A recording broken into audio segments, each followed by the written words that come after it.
The quaint cottage of Sarah stood at the very outskirts of our village, just beyond its garden, where the impenetrable taiga began. Perhaps this is why, from her early childhood, Sarah had a deep connection with the wild nature. Even when she was a mere girl, she could venture into the taiga for weeks on end with her father and return as if it were an ordinary journey, not an arduous expedition through impassable terrain, more akin to a leisurely trip to Turkey. Sarah grew into a robust and healthy child, as if the wilderness itself nourished her with strength and vitality. However, her parents passed away at a young age, leaving her alone in this vast world. It's uncertain how she would have coped with such loss if it weren't for that untamed forest, which had become her second home. After losing her parents, Sarah's initial thoughts were to abandon everything and escape, to run wherever her eyes could see. Most likely, had she taken such action, it wouldn't have led to anything positive. For an entire month, Sarah disappeared into the taiga, and the villagers began to whisper that the girl had vanished without a trace, dissolved in the endless expanse of the taiga forest. To everyone's surprise, Sarah returned. However, something intangible had forever changed within her. The villagers often visited Sarah, trying to become a supportive, loving family for her. She understood and appreciated this, trying to reciprocate to each one in kind, but by nature, she was introverted, confiding only in her closest friend. She managed to confess that she was now expecting a child. "When did you find the time?" Lisa exclaimed, throwing her hands up. "There aren't even suitors in the village. Remember when I disappeared into the taiga for a month?" Sarah replied with a smile, recalling, "Well, I stumbled upon a geologist camp there and stayed. I helped around, managed things, and tried to keep my thoughts away from my own darkness. That's where I met Theodore." Lisa smiled back, knowingly nodding toward Sarah's slightly rounding belly. "Ah, him, I see." Sarah shook her head negatively. "No, it's not him. I've only recently come to realize this myself." "And he left." The girl's voice trembled almost imperceptibly. "He was calling me, but I couldn't answer.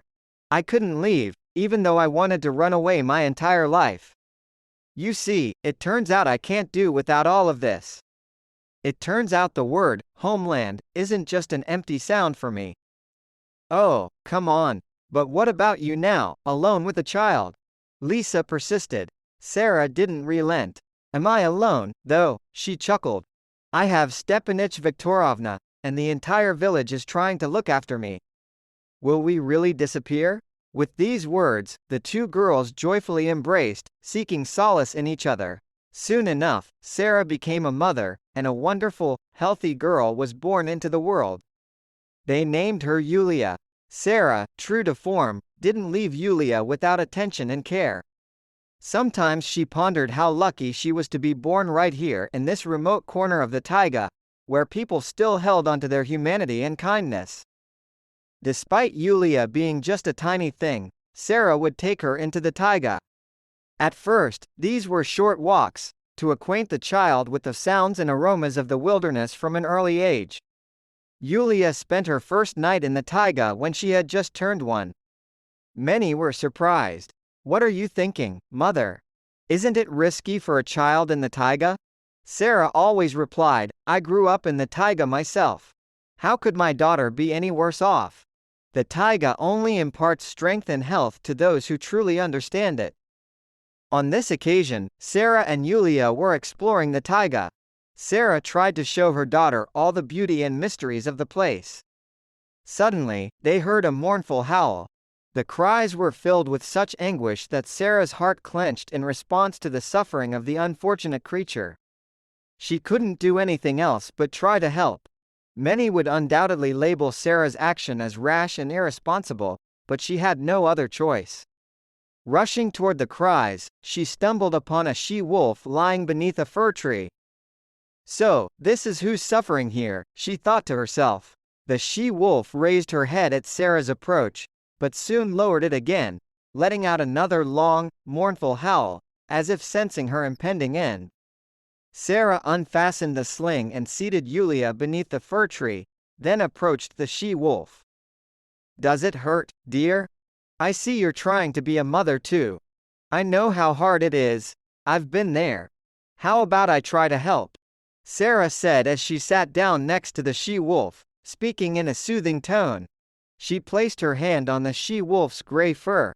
The she-wolf looked at the human, but seemingly, in her current state, she couldn't care less. Sarah had spent her entire life in the village. Of course, she had witnessed the birth of new life many times, having assisted her father in helping newborn kids come into the world. But still, she was deeply worried and afraid that she might not handle this. For almost an hour, Sarah remained by the she-wolf's side, one by one, helping 4 wolf pups come into the world. Meanwhile, Yulia obediently sat by the tree, observing this rescue operation and refraining from distracting her mother in vain. With a satisfied sigh, Sarah exclaimed as she watched the exhausted she-wolf start to lick her still wet pups. "There, all done now. It's up to you now." The she-wolf gazed at her intently, as if trying to express her wolfish gratitude with her gaze. Sarah laughed. "It's time for us to head back. We should have been home long ago. Farewell." Lifting Yulia into her arms, Sarah bid her newfound acquaintances goodbye. Almost 2 years had passed since that incident. Yulia had grown beyond the need for slings and strollers. Her lively legs carried her around the surroundings all day long, showing no signs of fatigue. Her daughter had fully inherited her mother's love for the wilderness and nature. How could it have been any different? Her tiny life had unfolded right here, in these untouched, human-free places. "Yulia, don't stray too far," her mother called out with concern. "Remember, there might be hungry wolves around. They might snatch you away. But what will I do alone?" The girl responded, listening to her mother's advice. "I remember there are wolves here. Hungry ones might take you away." "What could I do alone?" the girl asked, complying with her mother's instruction and returning to her side, taking her mother's hand. "Now that's a different story," Sarah said with relief. However, in that moment, as if materializing out of thin air, a massive brown bear emerged before them. It seemed that the woman and the child had led themselves to a hairy guardian, but the bear stood on its hind legs and started moving toward them without offering any goodwill. Sarah swiftly picked up her daughter, holding her close. A single thought raced through her mind: how to escape this monstrous creature. There was no running, no hiding from it. She knew that all too well. Could they possibly have no chance of escaping this situation? Yet, out of nowhere, from the thicket, a large gray wolf leapt, grabbing the bear from behind without a warning. Forcing the bear to lower its paw to the ground, the wolf made the beast roar with pain and fury. The bear quickly turned to face its unexpected adversary. What fool dared challenge him? After all, a single strike of his mighty paw could be enough to end the life of this opponent. The bear lunged at the wolf, but then, one after another, 4 more young wolves emerged from the bushes. They started circling the lumbering giant, depriving it of space to maneuver and forcing it to scatter its strength across each of them. Fear clenched Sarah's heart as she observed the battle between the bear and the wolves.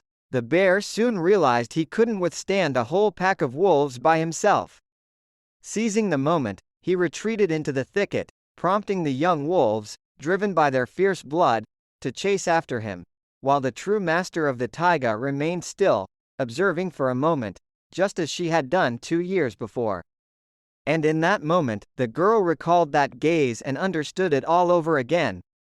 She comprehended that everything in this world circles back, and goodness returns as well. It doesn't matter to whom you once extended it,